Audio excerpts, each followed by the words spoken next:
بسم اللہ الرحمن الرحیم۔ السلام علیکم ورحمۃ اللہ۔ معارف القرآن جلد نمبر 2، سورۃ آل عمران سے لے کر سورۃ النساء تک، پارہ نمبر 3 کا رکوع نمبر 9 سے لے کر پارہ نمبر 6 کا رکوع نمبر ہے 4۔ رائٹر ہے اس کتاب کے حضرت مولانا مفتی محمد شفیع صاحب عثمانی رحمۃ اللہ علیہ، مفتی اعظم پاکستان۔ ناظرین، ایپیسوڈ نمبر 59 وی لاگ نمبر 480، پیج 504، معارف القرآن جلد نمبر 2، سورۃ النساء نمبر 4 اور آیت نمبر ہے 87۔ نحمده ونصلی علی رسولہ الکریم، بسم اللہ الرحمن الرحیم۔ قال النبی صلی اللہ علیہ وسلم، خیرکم من تعلم القرآن وعلمہ، بہترین لوگ وہ ہیں جو خود بھی قرآن پڑھیں، دوسروں کو پڑھائیں، سکھائیں، لکھائیں، سمجھائیں۔ کتاب سادہ رہے گی کب تک، کہیں تو آغاز باب ہوگا، جنہوں نے بستی اجاڑ ڈالی، کبھی تو ان کا حساب ہوگا۔ طویل ہے مسافت مگر منزل کا یقین ہے، آزمائشیں سخت ہیں مگر آزمائش سخت ہے مگر وہ بھی تو رحیم ہے۔ مجھے راستوں سے مت ڈراؤ اے دنیا والوں، میں جس کی آس پر ہوں وہ رب کریم ہے۔ حدیث مذکور سے ایک بات تو یہ معلوم ہوئی کہ سلام کا جواب اس سے اچھے الفاظ میں دینے کا جو حکم آیت مذکورہ میں آیا ہے۔ کون سی حدیث؟ رسول کریم صلی اللہ علیہ وسلم کا ارشاد ہے کہ بڑا بخیل وہ آدمی ہے جو سلام میں بخل کرے۔ سلام کرنے والے کے الفاظ، اس کی صورت یہ ہے کہ سلام کرنے والے کے الفاظ سے بڑھا کر جواب دیا جائے۔ مثلا اس نے کہا السلام علیکم تو آپ جواب میں وعلیکم السلام ورحمۃ اللہ، اور اس نے کہا السلام علیکم ورحمۃ اللہ تو آپ جواب میں کہیں وعلیکم السلام ورحمۃ اللہ وبرکاتہ۔ سبحان اللہ۔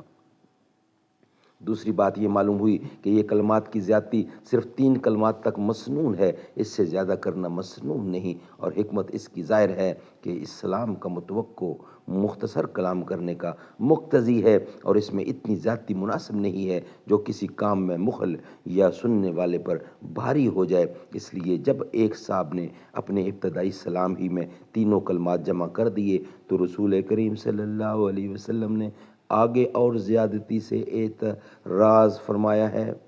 اس کی مزید توضیح حضرت عبداللہ بن عباس نے اس طرح فرمائی کہ مذکورہ تینوں سے زیادہ کرنے والے کو یہ کہہ کر روک دیا کہ ان السلام قد انتہا الی البرکات، یعنی سلام لفظ برکت پر ختم ہو جاتا ہے، اس سے زیادہ کرنا مسنون نہیں ہے۔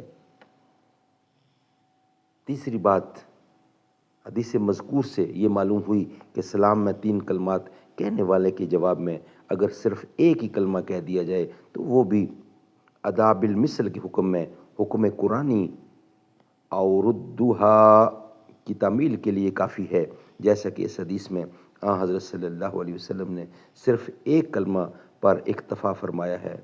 تفسیر مظری۔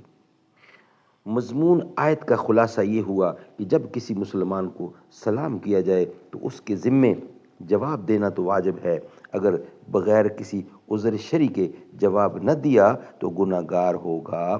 البتہ جواب دینے میں 2 باتوں کا اختیار ہے، ایک یہ کہ جن الفاظ سے سلام کیا گیا ہے ان سے بہتر الفاظ میں جواب دیا جائے، دوسرا یہ کہ بعینہ انہی الفاظ سے جواب دے دیا جائے۔ اس آیت میں سلام کا جواب دینے کو تو لازم واجب صراحتاً بتلا دیا گیا ہے، لیکن ابتدا سلام کرنے کا کیا درجہ ہے؟ ابتداً سلام کرنے کا کیا درجہ ہے اس کا بیان صراحتاً نہیں ہے، مگر اذا حییتم میں اس کے حکم کی طرف بھی اشارہ موجود ہے، کیونکہ اس الفاظ کو بصیغہ مجہول بغیر تعین فعل ذکر کرنے میں اشارہ ہو سکتا ہے کہ سلام ایسی چیز ہے جو عادتاً سب ہی مسلمان کرتے ہیں۔ مسند احمد ترمذی ابو داود میں رسول کریم صلی اللہ علیہ وسلم کا ارشاد منقول ہے کہ اللہ تعالیٰ کے نزدیک سب سے زیادہ مقرب وہ شخص ہے جو سلام کی ابتدا کرے۔ سبحان اللہ، سبحان اللہ۔ ناظرین، یہ ویلاگ ہم یہیں کمپلیٹ کرتے ہیں۔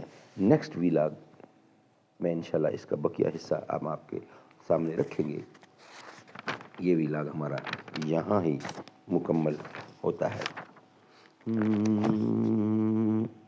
جس دیس سے ماہوں بہنوں کو اغیار اٹھا کر لے جائیں، جس دیس سے قاتل گنڈوں کو اشراف چھڑا کر لے جائیں، جس دیس کی کوٹ کچہری میں انصاف ٹکوں پر بکتا ہو، جس دیس کا منشی قاضی بھی مجرم سے پوچھ کے لکھتا ہو، اس دیس کے ہر ایک لیڈر پر سوال اٹھانا واجب ہے، اس دیس کے ہر ایک ظالم کو سولی پہ چڑھانا واجب ہے۔